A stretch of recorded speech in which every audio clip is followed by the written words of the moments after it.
वज़ीर आज़म शहबाज शरीफ से ओहदो छरींदड़ chairman joint chief of staff committee general Sahir Shamshad Mirza की अलविदाई मुलाकात। वज़ीर आज़म जनरल साहिर शमशाद मिर्ज़ा की पेशेवरानी सलाहियतुनि ऐं मुल्क तोड़े क़ौम लाइ ख़िदमतुनि की वाखाण कई। पेशावर में FC हेडक्वार्टर्स ते दहशतगर्दन जो हमलो नाकाम बणायो वियो। 3 आपघाती बमबार मारिजी विया, 3 FC एहलकार शहीद, 9 ॼणा ज़ख़्मी। CCPO पेशावर हमले की तस्दीक कंदे ॿुधायो त फेडरल कांस्टेबलरी जे हेडक्वार्टर्स ते हमलो सुबुह 8:10 ते थियो। 3 आपघाती बमबारनि FC हेडक्वार्टर्स ते हमलो कयो। हिकु बमबार पाण खे मुख्य गेट ते उड़ाए छॾियो। 2 आपघाती बमबार FC हेडक्वार्टर्स अंदर दाख़िल थिया। एहलकारनि ॿिन्ही हमले आवरनि ते फायरिंग कई। 3 आपघाती बमबार मारिया विया। FC जे डिप्टी कमांडेंट जो चवणु आहे त FC जवाननि बहादुरी सां आपघाती हमले खे नाकाम बणायो।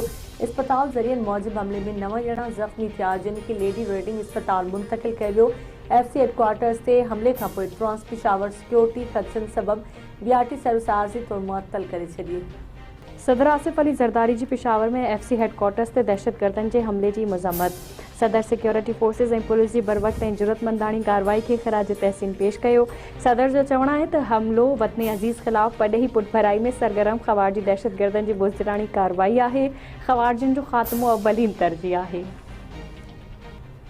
वज़ीर आज़म शहबाज शरीफ जी पेशावर में FC हेडक्वार्टर्स ते दहशतगर्द हमले की सख्त लफ़्ज़नि में मज़म्मत। वज़ीर आज़म जो चवणु आहे त सिक्योरिटी फोर्सेस की बरवक़्त कार्रवाई सबबि वॾे नुक़सान खां बची वियासीं। वाक़े के ज़िम्मेवारनि की जल्द खां जल्द सुञाणप करे उन्हनि खे केफ़र किरदार ताईं पहुचायो वञे। पाकिस्तान की सालमियत ते हमलो कंदड़ दहशतगर्दन के कुदन इरादनि खे मिटी में मिलाए छॾींदासीं। हुकूमत मुल्क मां दहशतगर्दी के मुकम्मल ख़ात्मे लाइ पुरअज़्म आहे। कंदकोट विझो ज़ोरगढ़ वारे इलाइक़े में हैंड ग्रेनेड फाटण सबब 4 ॼणा मारिजी विया, 1 ज़ख़्मी। ज़ोरगढ़ वारे इलाइक़े में माल चारींदड़ धनारनि के ज़मीन में पुरियल हैंड ग्रेनेड हथ आयो, जेको खणण सां फाटी पियो। मारिजी वियलनि जो ताल्लुक़ कोला बिरादरी सां आहे। मारिजी वियलनि में बरकत, तीनड़, शावत ऐं बरकत गोलू शामिल। धमाके खां पोइ इलाइक़े में ॾहकाव पखिड़िजी वियो। सिंध के वॾे वज़ीर सैयद मुराद अली शाह की सदारत हेठि कराची के रोडनि ऐं घिटियुनि जी नए सिरे तामीर बाबति इजलास। शहर जूं 315 अंदर वारी घिटियूं काफ़ी ज़बून हाली जो शिकार आहिनि। शहर जा 60 अहम रोड बि ॿीहर तामीर थियणा आहिनि।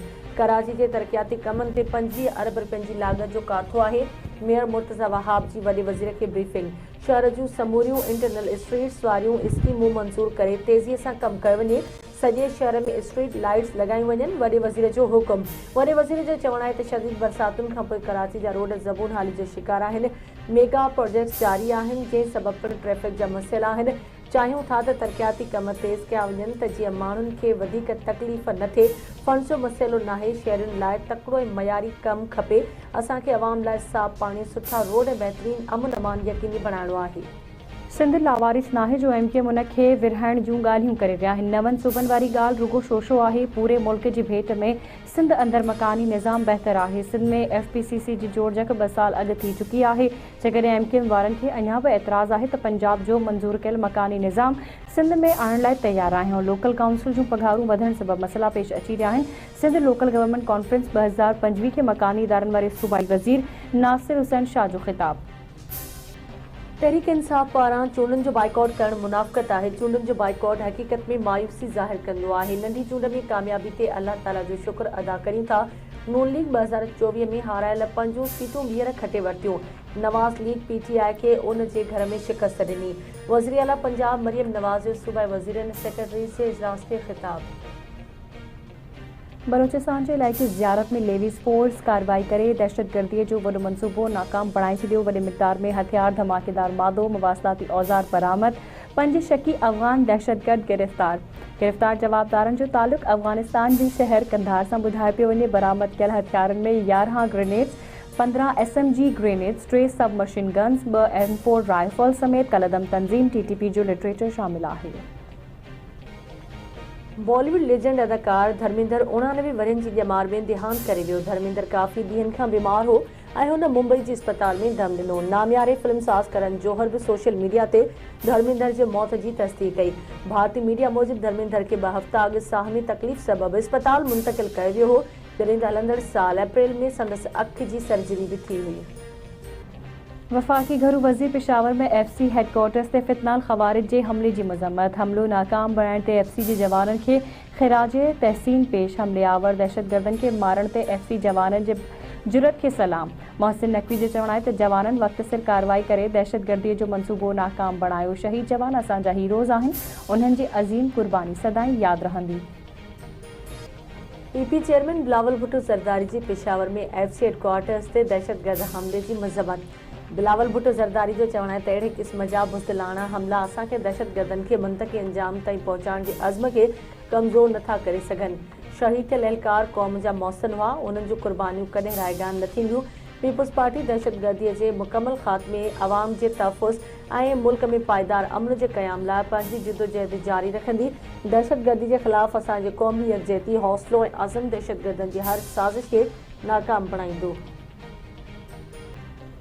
पेशावर में एफसी हेडक्वार्टर्स ते हमलो मुज़म्मत जोॻो आहे। दहशतगर्दनि जो बुज़दिलाणो हमलो नाकाम बणाइण ते एफसी जवाननि जी जुरत खे सलाम।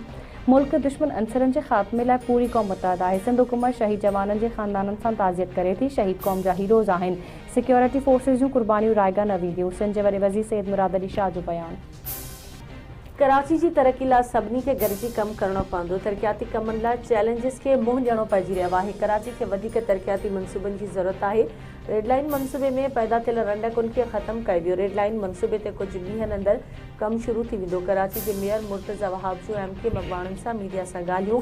वफ़ाक़ी वज़ीर अमीनुल हक़ जो चवण आहे त कराची जी तरक़ी लाइ असां सभु ऑन बोर्ड आहियूं। सभु स्टेक होल्डर्स गॾिजी अॻिते वधी रहिया आहिनि। कराची जी तरक़ी लाइ फंड्स वठी ईंदासीं। सिंध हाईकोर्ट में गवर्नर सिंध जे आइनी बेंचिस बाबति ऑर्डिनेंस ख़िलाफ़ हिकु ॿी दरख़्वास्त दाख़िल। दरख़्वास्त गुज़ार मौक़िफ़ अख़्तियार कयो आहे त गवर्नर सिंध जो ऑर्डिनेंस अदलिया जी आज़ादी ते असर विझे थो ऐं आइन जे बुनियादी फीचर ख़िलाफ़ आहे। अदालत धुरियुनि खे नोटिस मोकिले 27 नवंबर ते जवाब तलब करे वरितो। अदालत जे चवण ते दरख़्वास्त खे ॿियनि दरख़्वास्तुनि सां गॾाए ॿुधो वेंदो। वफ़ाक़ी हुकूमत वफ़ाक़ जी सतह ते साइबर सिक्योरिटी अथॉरिटी क़ाइमु करण जो फ़ैसिलो करे वरितो। साइबर सिक्योरिटी अथॉरिटी क़ाइमु करण लाइ IT वज़ारत साइबर सिक्योरिटी एक्ट जो शुरूआती मसौदो तैयार करे स्टेक होल्डर्स खे मुशावरत लाइ उमाणे छॾियो। IT वज़ारत मुताबिक़ नेशनल साइबर सिक्योरिटी पॉलिसी मुल्क खे डिजिटल तहफ़ुज़ जो फ्रेमवर्क फ़राहम कंदी आहे। पॉलिसी ते डिजिटल इकोनॉमी इनहांसमेंट प्रोग्राम तहत लागू कई पई वञे। सखर में घर अंदर बाहि लॻण सबबि नौजवान सड़ी फौत थी वियो। वाक़ियो नए पिंड जे अंसारी पाड़ी में पेश आयो। पुलिस मूजिबि घर अंदर बैटरी ऐं चार्जर फाटण सबबि बाहि लॻी, जंहिं सबबि निंड सुतल नौजवान आसिफ अली सड़ी फौत थी वियो। बिरयानो भरिसां उलरा जागीर जे कचे में उलरा जतोई खूनी तकरार। माजविल उलरा बिरादरीअ जे 3 ॼणनि जे क़त्ल जो जतोई बिरादरी जे 40 माण्हुनि ते केस दाख़िल। फैज़ मोहम्मद बिंडो थाणे ते 2 मक़तूलनि जे चाचे जी फरियाद ते दाख़िल FIR में 36 सुञातल ऐं 3 अणसुञातल जवाबदार नामज़द। पुलिस मूजिबि जवाबदारनि जी गिरफ़्तारी लाइ छापनि जो सिलसिलो जारी आहे।